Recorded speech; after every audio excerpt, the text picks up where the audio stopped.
bien-aimés dans le Seigneur, nous avons la grande joie aujourd'hui d'avoir un homme de Dieu qui a servi pendant plusieurs années dans le métroplexe Dallas-Fort Worth et beaucoup d'âmes ont été amenées à Christ par son ministère et beaucoup de chrétiens ont été édifiés au travers de ses enseignements. Il s'agit de notre pasteur Philippe Tshisekedi que nous saluons. Salut pasteur. Salut bien-aimé. Pasteur, c'est un honneur de vous avoir sur ces plateaux de CNM Good News pour que le peuple de Dieu soit béni. Plusieurs qui ne connaissent pas le pasteur Philippe Tshisekedi, vous aurez à le découvrir ou à le connaître aujourd'hui par la première question que je lui pose.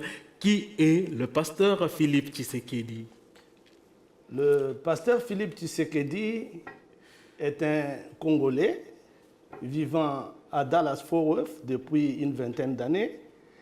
Et je suis pasteur associé à l'église de la montagne de prière depuis aussi un certain nombre d'années.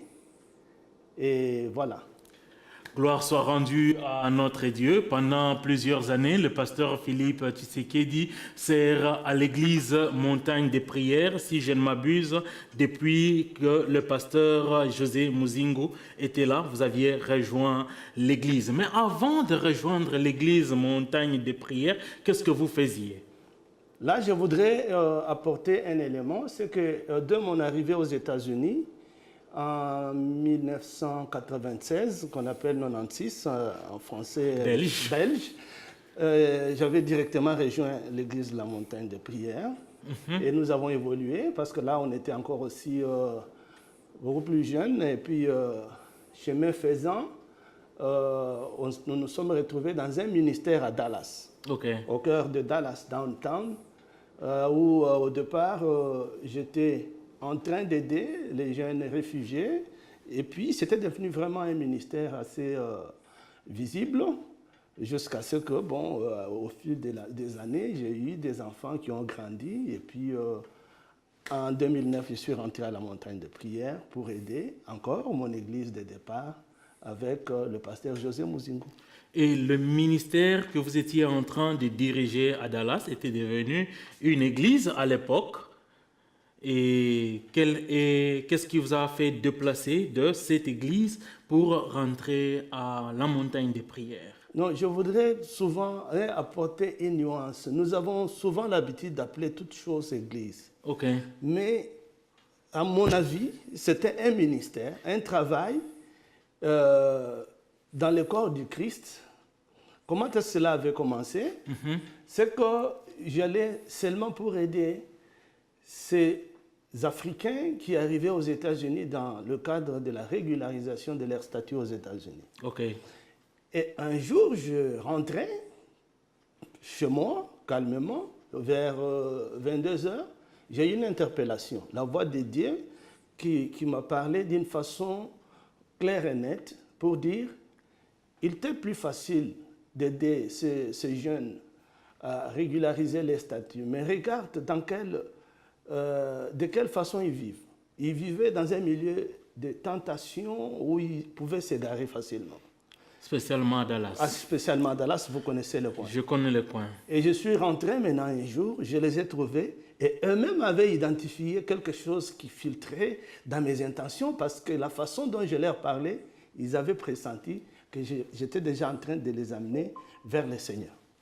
Et finalement, nous avons commencé des prières de nuit, de minuit à 3 heures du matin, parce que tous y travaillaient, puis on faisait les documents de leur statut, et puis après, c'était devenu vraiment un ministère réel, imposant. Mais il s'est fait qu'à un certain moment, au bout de 6 ans, le Seigneur m'a dit que ma mission était terminée.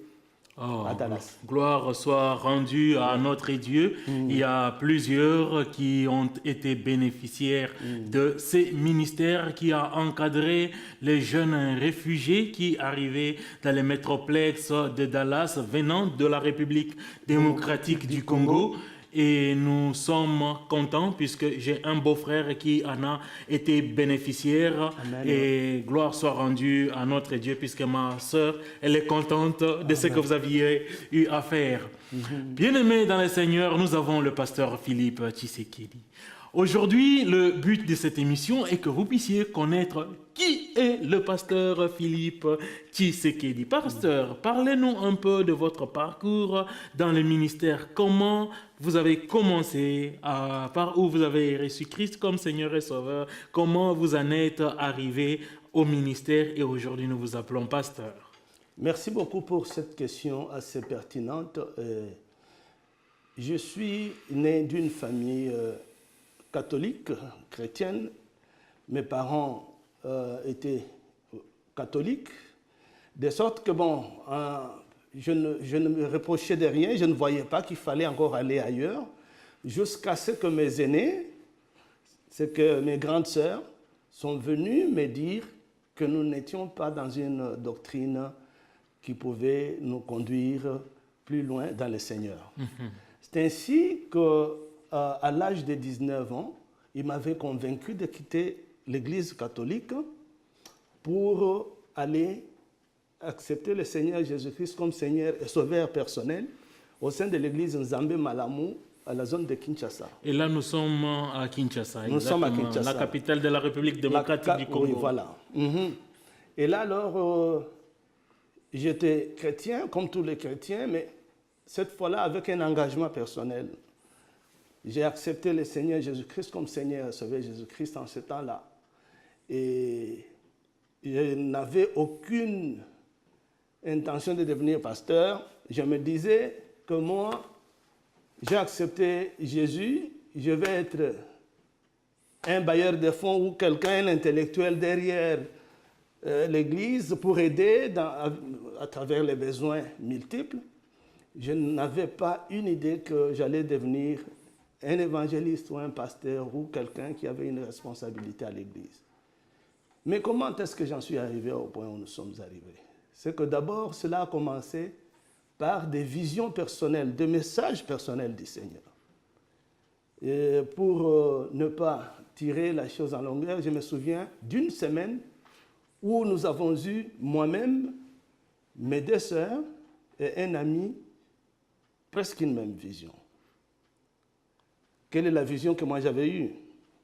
Je me vois sur le palais du peuple, debout, et regardant la cité, la zone de Kinshasa, je voyais les arbres partout, et je me dis, qu'est-ce que je fais ici? Et pourquoi est-ce que je vois ces arbres? C'est une voix claire et nette qui me dit que ce ne sont pas des arbres, ce sont les têtes des hommes. Élève ta voix. Et je sursaute, je dis, mais je vais élever la voix comment? Parce que je suis déjà né de nouveau. Qu'est-ce qu'il me faut encore faire? Bon, je me dis, bon, je vais rendre visite à ma sœur qui, à l'époque, habitait Limité. J'arrive. On parle et me dit, mais écoute, je t'ai vu aujourd'hui dans une grande vision au stade où il y avait beaucoup de gens et toi, tu étais en train de prêcher la parole de Dieu et on nous avait réservé une place de choix. Moi, je dis, waouh. Pour moi, tout cela, ça me faisait peur parce que mon père n'avait jamais été un pasteur. Je ne voyais pas. Mon père ne m'avait pas encouragé dans le sens tel que pour bien vivre, il faut être pasteur. Mais pourquoi est-ce que je devais voir ça? Bon. Et puis un ami vient la même semaine. Il me laisse une note, il dit, bon, écoute, je ne t'ai pas trouvé, de toutes les façons, je sais que tu te portes bien, mais j'ai vu que nous étions avec toi dans un grand stade où tu étais en train d'apporter la parole de Dieu et tout le monde était content. Ça ne me réjouissait pas du tout. Je me disais que certainement... Et là, c'est dans la même semaine? Oui, la même période. Dans la même oui, même le même mois, ou la même semaine, quelque chose comme ça. Et toute cette concentration d'informations et tout ça m'intimidait au lieu de m'encourager. Je me disais, mais qu'est-ce que je vais devenir avec ça? Jusqu'à ce qu'en 1993, là, j'ai habité maintenant à côté d'un pasteur et j'ai eu encore une vision. Et la vision était telle que je sentais que je portais un poids qui était si lourd. Et à chaque fois que j'essayais de me relever, j'avais le regard, je pouvais voir à travers un mur un nom qui était écrit en lettres dorées qui disait Jonas. Et le matin, moi j'en ai parlé au pasteur qui était mon voisin, mais qui était un homme de bien. Et j'ai dit, mais pasteur, regarde, j'ai rêvé que j'avais un poids et puis je regardais un mur et puis je n'arrivais pas à bien me relever. Et lorsque je lis sur le petit mur, j'ai vu le nom de Jonas. Oh, le pasteur a beaucoup ri. Il a dit, il a ri et puis il a dit, toi tu es un fugitif, tu es en train de fuir la volonté du Seigneur. La mission que Dieu t'a... Et il m'a invité chez lui le soir pour que je puisse un peu lui parler de ma vie. C'est ainsi que je lui ai parlé de toutes ses autres visions. Et c'était quelqu'un qui n'avait pas autre chose que le pastorat.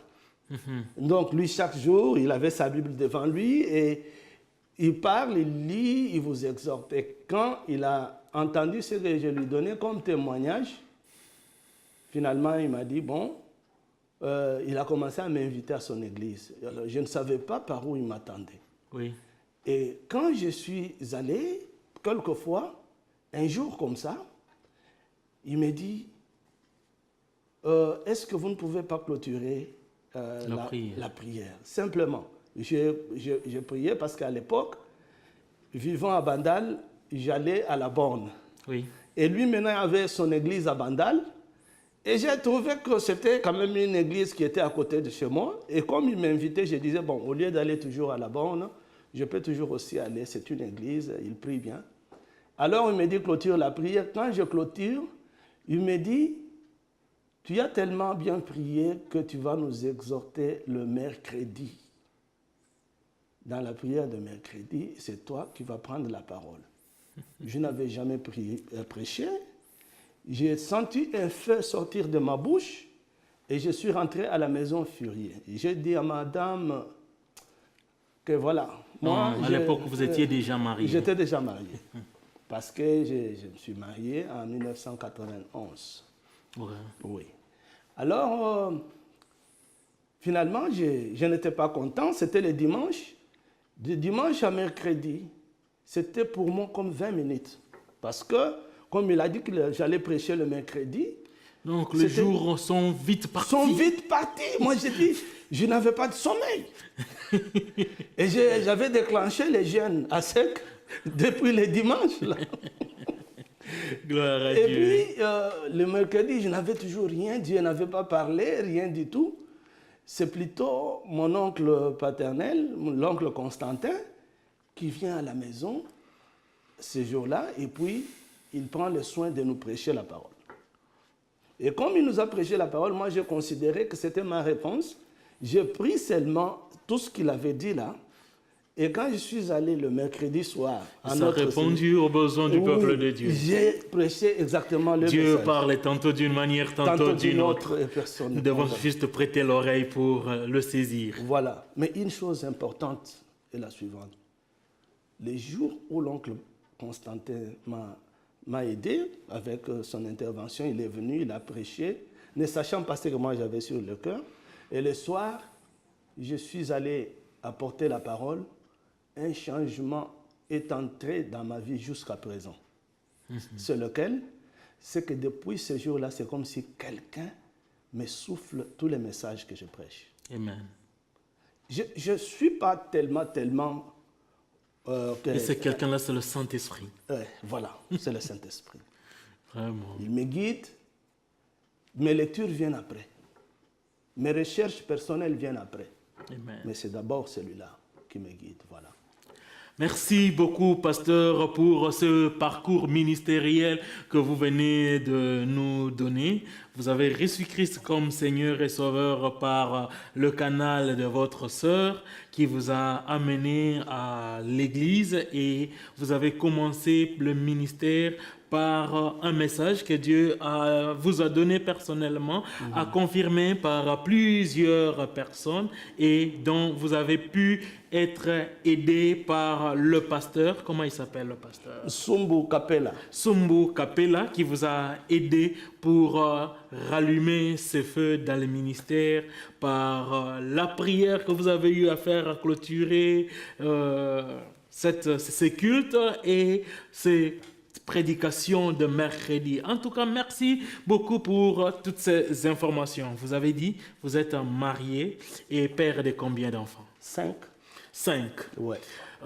Tu vois, des fois, chez nous, au Congo, on demande toujours est-ce que vous avez clôturé là-bas ou bien la série continue? En tout cas, c'est une question, n'est-ce pas? C'est une question. J'ai clôturé parce que, en fait, mes 2 derniers, je les ai eus aux États-Unis. Et chaque fois, il y avait le corps médical qui nous prodiguait des conseils, qui nous disait hey, il ne faut pas aller jusqu'à 10. Alors, on a compris que finalement, dans le milieu dans lequel nous vivons, il faut s'arrêter quelque part. J'aurais dû aller à 12. Vous auriez dû, comme 12 apôtres de la tribu de Philippe Tshisekedi. Voilà. Gloire soit rendue à notre Dieu, bien-aimé dans les Seigneurs. Toutes ces questions, c'est pour que nous puissions connaître davantage le pasteur. Je voudrais reconnaître quelqu'un. Après avoir été poussé par l'apôtre Sumbu Kapela, mais connaître les choses avec exactitude, la lumière, quelqu'un vraiment qui a apporté aussi beaucoup de lumière, il est ici avec nous à Dallas. C'est l'apôtre Dieudonné Nzengo. Ok. Oui. Donc, en fait, moi, parce que l'apôtre Sumbu Kapela est déjà décédé, et après nous sommes allés directement à l'église Cité des Refuges, avec Kitambo magasin.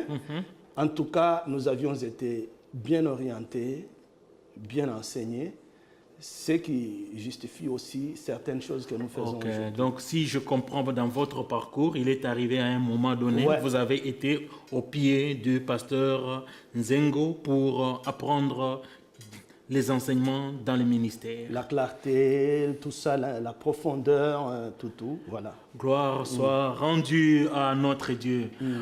Merci beaucoup, pasteur. Pasteur Philippe, personnellement, je vous connais pendant toutes ces années que nous avons passées dans cette ville.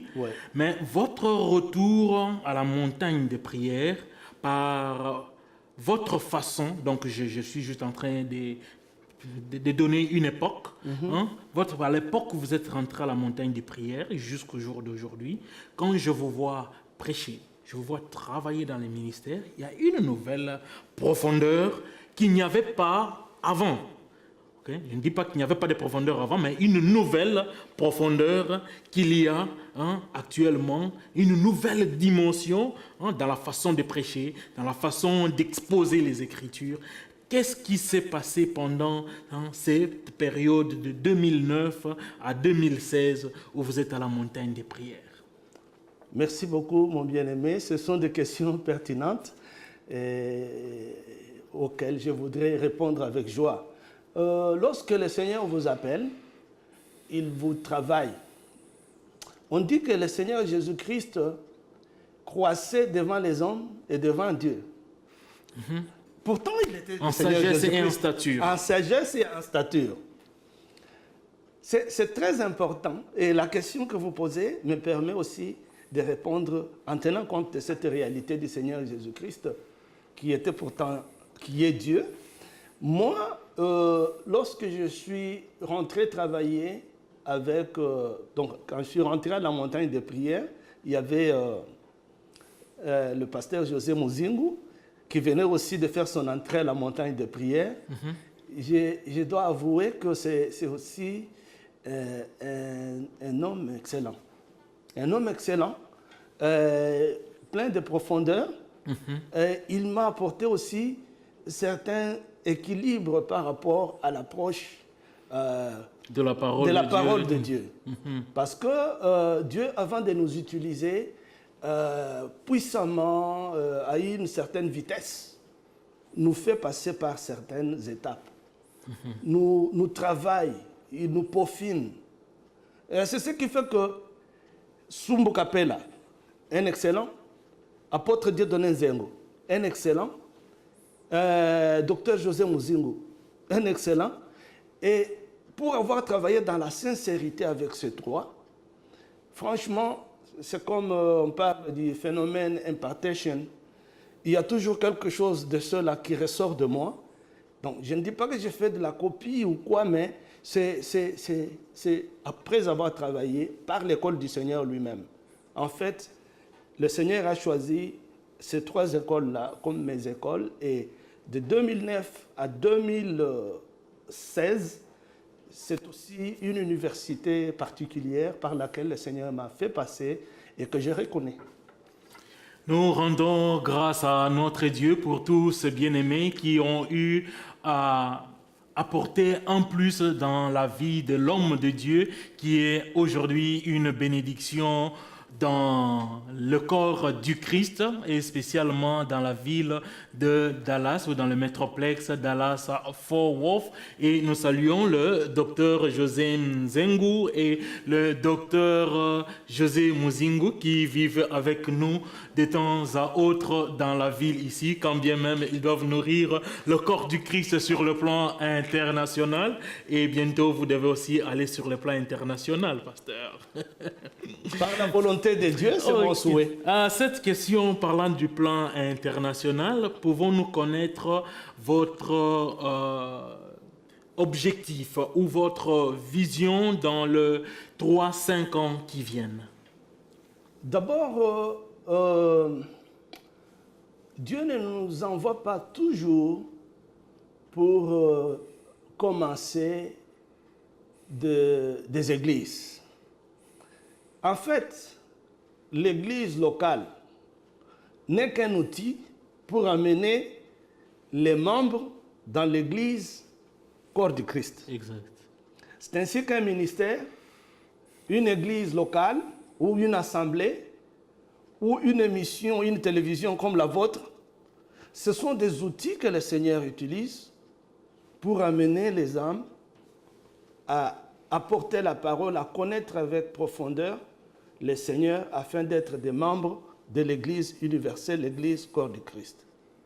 Alors vous m'avez posé la question de savoir ce que moi je vois, ce que je compte faire dans les 5 ans. Dieu me parle, mais je suis déjà quelque part à la montagne de prière.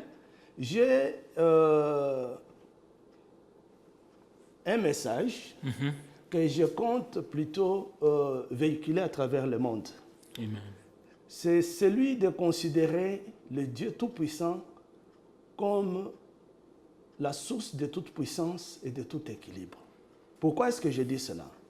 Je vois aujourd'hui facilement les gens qui n'avaient pas la magie, les gens qui n'étaient pas dans des sciences occultes. Okay.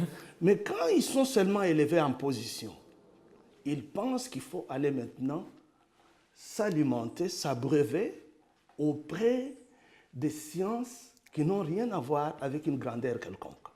Ils pensent que là-dedans, ils peuvent puiser. Pourtant, la parole de Dieu dit qu'en lui existe la plénitude de la divinité et qu'il a toute la puissance. Il est la tête de toute puissance et de toute autorité. Vous voulez être, je ne sais pas qui, c'est dans notre Dieu. Et c'est ça. Gloire soit rendue à notre Dieu. Nous rendons à Dieu de multiples actions de grâce, puisque c'est par là que nous allons continuer avec le pasteur Philippe Tshisekedi, puisque ça c'est vraiment un constat. Vous n'êtes pas le seul à l'avoir fait, je l'ai fait, et on en a même parlé dans quelques émissions avec d'autres hommes de Dieu, et nous voulions approfondir cela avec vous, comme Dieu vous a donné ce fardeau. Pasteur, ce que j'ai dû constater, que vous venez de signifier ici, les hommes de Dieu, soi-disant hommes de Dieu, qui commencent à s'alimenter dans l'occultisme et qui le proclament sans vergogne, voire même sur les médias, devient vraiment très inquiétant dans le corps du Christ. C'est comme ça qu'il faudrait vraiment que le peuple de Dieu ouvre grandement les yeux pour distinguer le vrai du faux, et par les enseignements que vous allez nous aider à connaître sur ces plateaux, aidera beaucoup de gens à discerner cela. Bien-aimés dans le Seigneur, nous tendons vers la fin de notre émission avec le pasteur Philippe Tshisekedi. Et pasteur, beaucoup d'hommes de Dieu ont un petit nom, un petit sobriquet. D'autres, c'est l'homme qui crache le feu, d'autres, c'est... Et vous n'avez pas un petit sobriquet? Je me rappelle qu'il y a 10 ans, oui, il y a même 12 ans, je prêchais à l'église à Irving, l'église du bishop Élisée Moulumba. Lui, c'est Fireman. Fireman. Et ayant constaté le peu de performance qui sortait de notre travail, il m'avait surnommé B52. B52. Oui. Et ça me faisait rire, mais j'aimais aussi ça. Ah, gloire à Dieu, voilà. Donc, si vous voulez connaître qui est notre B52, voilà, il est là. Gloire soit rendue à notre Dieu. Nous rendons de multiples actions de grâce à notre Dieu. Merci beaucoup, pasteur, d'être de nôtre sur ces plateaux. Merci infiniment. Nous vous aurons encore davantage, peuple de Dieu. Nous aurons encore davantage le pasteur Philippe Tshisekedi B52 et nous serons encore bénis. Merci beaucoup de nous avoir suivis. Si vous avez des questions concernant qui est le pasteur Philippe Tshisekedi, vous pouvez envoyer vos questions sur notre website qui s'affiche au bas de votre écran. Et n'oubliez pas de regarder nos vidéos qui ont précédé, nos messages qui ont précédé, et vous serez richement bénis. Pasteur, avez-vous un mot de la fin? Un mot de la fin, je voudrais d'abord revenir un tout petit peu dans ce que nous nous sommes dit avant de conclure. Lorsque je disais que les hommes qui montent en stature ont tendance à aller chercher de la magie, je n'ai pas limité ça seulement aux hommes de Dieu, mais j'ai dit tous les hommes, même les autorités politiques, même les sportifs et aussi les enfants de Dieu. Amen. Voilà, donc au moins, j'ai voulu apporter une nuance là-dessus. Le mot de la fin, c'est de vous recommander, nous recommander tous entre les mains du Seigneur. La vie est toujours faite de problèmes. Ne croyez pas que quand vous avez des problèmes, c'est la fin de votre vie. La relation avec Dieu, c'est réellement, comme nous disons, une relation. Ce n'est pas seulement que lorsque vous êtes en relation avec Dieu, vous ne manquerez pas l'argent de transport ou vous ne manquerez pas aussi certaines choses. Dieu est notre Dieu, il est le souverain, il vous donne, vous gérez. Des fois, ça peut manquer, mais il ne faut pas abandonner Dieu aussitôt que vous vous trouvez devant un problème. Dieu nous marche avec nous, il nous bénit tous les jours. Et c'est comme les jours de la semaine. Tantôt, il fait beau temps et tantôt aussi, il pleut, mais ce n'est pas que lorsqu'il a plu, ce n'est pas une journée, on va sortir du calendrier. Voilà. Que le Seigneur soit avec vous. Aimez votre Dieu. Merci beaucoup, bien-aimés, de nous avoir suivis sur ces plateaux de CNM Good News. Merci une fois de plus au pasteur Philippe Tshisekedi qui est venu nous édifier par son témoignage. Que le Très-Haut vous bénisse abondamment et à la prochaine. Merci.